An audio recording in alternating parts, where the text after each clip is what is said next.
दोस्तों, मेरा नाम है शारिफ खान। आज 13 अगस्त सन 2025 है। आज के दिन गाजा और इजराइल को लेकर जो कुछ सामने आया है वो एक एक करके मैं आपको बताऊंगा और इसी के साथ मैं आपको बताऊंगा कि इजराइल की हालत अब बेहतर नहीं रही। जी हाँ दोस्तों, जब से यूरोपीय देशों ने इजराइल के ऊपर शिकंजा कसना शुरू किया है तब से लगातार इजराइल की हालत बिगड़ती चली जा रही है और इजरायली प्रधानमंत्री बेंजामिन नेतन्याहू जो गाजा पर कब्जा करना चाहता था उसका मंसूबा कहीं ना कहीं फेल होता हुआ नजर आ रहा है। आपको बता दूं कि नेतन्याहू के अपने मंत्री ये कह रहे हैं कि बेंजामिन नेतन्याहू गाजा पर कब्जा नहीं कर सकता, चाहे इस लड़ाई को कितना भी आगे लेकर के जाओ। इधर तो मंत्रिमंडल में फूट पड़ गई है और दूसरी तरफ इजराइल के शहरों के नागरिक जो कि सड़कों पर उतर चुके हैं, उनका यह कहना है इजरायली फौज से, वो ये गुहार लगा रहे हैं कि आप लोग फौज में भर्ती होने से मना कर दो, लड़ने से मना कर दो। ये सरकार इजराइल का भला नहीं चाहती, लिहाजा लंबा समय हो चुका है जो उनके परिवार के सदस्य जंग पर लड़ने गए थे वो वापस लौट कर नहीं आए और इसी के साथ साथ बहुत सारे लोग वहां पर मारे भी जा चुके हैं। तो अब नेतन्याहू की जो रणनीति थी गाजा पर कब्जा करने की वो लगातार फेल होती हुई नजर आ रही है। मैं अगर कहूं तो नॉर्वे, फ्रांस और बहुत सारे ऐसे देश हैं जो सीधे तौर पर इजराइल को पीछे हटाने की बात कर रहे हैं और सितंबर के महीने में आज़ाद फिलिस्तीन की स्थापना करने की बात कर रहे हैं। एक और घटना घटित हुई है दोस्तों, यहाँ मेरे साइड में आप देख सकते हैं कि French air traffic control tells Israeli airline, यानी इजराइल का एक जहाज फ्रांस पहुंचा हुआ था तो फ्रेंच एयरलाइन कंट्रोलर जो होते हैं वो रेडियो पर बताते हैं कि फ्री पैलेस्टाइन, यानी कि उस जहाज के पायलट से ये कहा जाता है कि फिलिस्तीन को आज़ाद करो। ये फ्रांस से आवाज़ उठी। इसी के साथ साथ नॉर्वे के अंदर कुछ ऐसी घटनाएं हुई हैं जिसमें फिलिस्तीन को आज़ाद करने की बात कही गई है। ऑस्ट्रेलिया जो लगातार इजराइल को हथियार और साजो सामान पहुंचा रहा था, ऑस्ट्रेलिया ने भी कह दिया है कि हम सितंबर में फिलिस्तीन को आज़ाद फिलिस्तीन का दर्जा देने के लिए जा रहे हैं। अब दोस्तों, नेतन्याहू की सरकार जितना ज्यादा वहां पर प्रेशराइज करने की कोशिश कर रही है उतना ही ज्यादा इजराइल और इजराइल के साथ साथ यूरोपीय देशों से ये मांग उठ रही है कि गाजा को छोड़कर वहां से चले जाओ। अब दोस्तों, मैं आपको एक रिपोर्ट दिखाने वाला हूं जिसके अंदर नेतन्याहू की फौज ने कुछ ऐसे लोगों पर मिसाइल टारगेट की है जिनका जंग से कोई भी लेना देना नहीं था, बल्कि वो गाजा के अंदर केवल और केवल मीडिया का काम कर रहे थे। तो मीडिया के कुछ लोगों को टारगेट किया गया और बाद में ये कह दिया गया कि ये हमास के आतंकवादी थे, जबकि हमास से उनका कोई भी लेना देना नहीं था। ये रिपोर्ट देखिए आप, हमारे भाई अशोक कुमार पांडे की ये रिपोर्ट है। इस रिपोर्ट को देखकर आप समझ जाएंगे कि आखिर गाजा और इजराइल के बीच में परिस्थितियां किस तरह से पलटने वाली हैं। ये रिपोर्ट देखिए आप। कल गजा के अंदर जो हुआ है उससे ज्यादा बुरा मैं सोच भी नहीं सकता था। दुनिया में कोई ऐसा शैतानी मुल्क नहीं है इजराइल के अलावा जो इस तरह की हरकत कर सकता है। ऐसे ही घर टूटे हुए हैं, लोग टेंट्स में रह रहे हैं। एक टेंट में अनस अल शरीफ, ये अल जजीरा के जर्नलिस्ट थे। इस समय गजा में जितने जिंदा जर्नलिस्ट थे उनमें सबसे ज्यादा मकबूल थे, सबसे ज्यादा मेहनती थे। इनकी वजह से गजा की खबरें लगातार दुनिया भर के चैनल्स पर जाती थी। अनस अल शरीफ अपने 3-4 दोस्तों के साथ जो प्रेस से जुड़े हुए सारे मीडिया के लोग थे, एक कैंप में थे और उस कैंप को निशाना बनाकर बम फेंका गया, उसको निशाना बनाकर मिसाइल फेंकी गई और इन सारे लोगों को हलाक कर दिया गया, शहीद कर दिया गया। अनस अल शरीफ 28 साल का लड़का जिसके बाप को पहले ही मारा जा चुका है, उसकी फैमिली के कई लोगों को मारा जा चुका है, जो जर्नलिस्ट है जिसने कई बार लिखा कि मेरा कोई पॉलिटिकल अफिलिएशन नहीं है। इजराइल के अखबार उसको हमास का एक्टिविस्ट बता रहे हैं। गजा का कोई भी बंदा उठाइए और उसको हमास का एक्टिविस्ट बता दीजिए।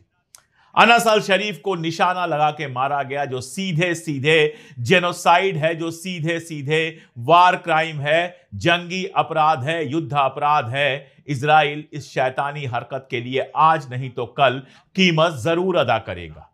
एक सिंपल सा आदमी जो अपने बच्चे से महीनों से नहीं मिल पाया था, एक वीडियो वायरल है मार्च की जब वो अपनी बेटी के साथ बात कर रहा है। ये इसको हमास का आतंकवादी कह रहे हैं। हमारे यहां भी आज सुबह मैंने ट्विटर पर लिखा तो कई लोग आके लिख गए हमास का आतंकवादी। इन गधों को, इन मूर्खों को यह नहीं पता है कि 2023 में एक बम विस्फोट में बहुत बुरी तरह से घायल हुए थे अनस, जिसके बाद उनकी एक आंख की रोशनी लगभग चली गई थी, एक कान से बड़ी मुश्किल से सुनाई देता था, तमाम तरह की परेशानियां थी। और इजराइल ने अपने एक इन्वेस्टिगेशन में पाया था कि वो आर्मी का कोई काम कर ही नहीं सकते हैं।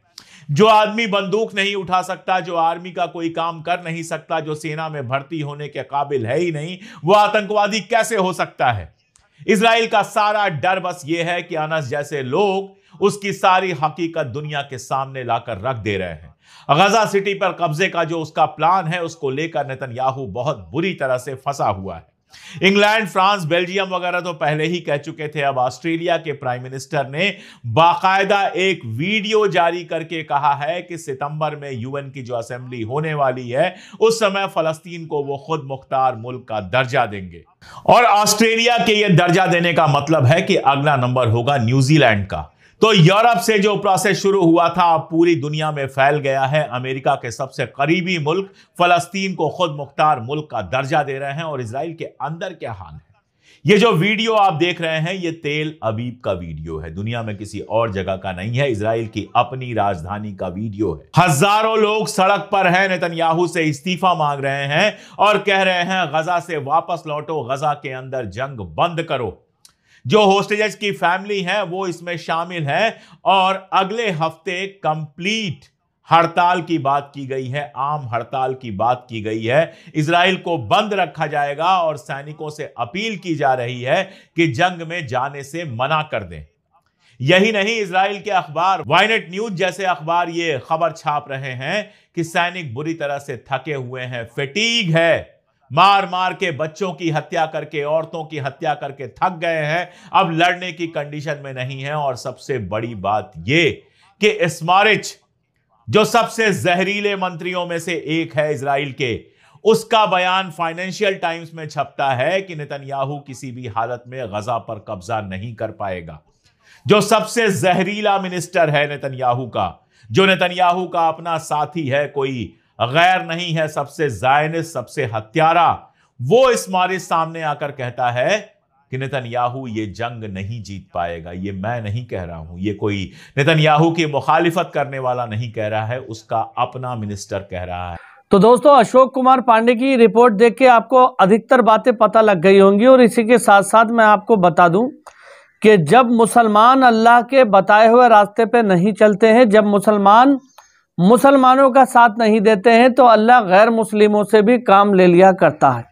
अब इसके बाद मैं आपको एक वीडियो दिखाने वाला हूं, जिस वीडियो के अंदर आप ये देखेंगे कि अल्लाह ने गैर मुस्लिमों से काम लेना शुरू कर दिया है फिलिस्तीनी लोगों की मदद के लिए। अब ये गैर मुस्लिम कौन है? ये गैर मुस्लिम है यूरोप के लोग। यूरोप के लोगों ने मुस्लिम देश का खलीफा माने जाने वाले एक देश का भांडा फोड़ कर दिया है और फिलिस्तीन और गाजा के लोगों की बड़ी मदद की है।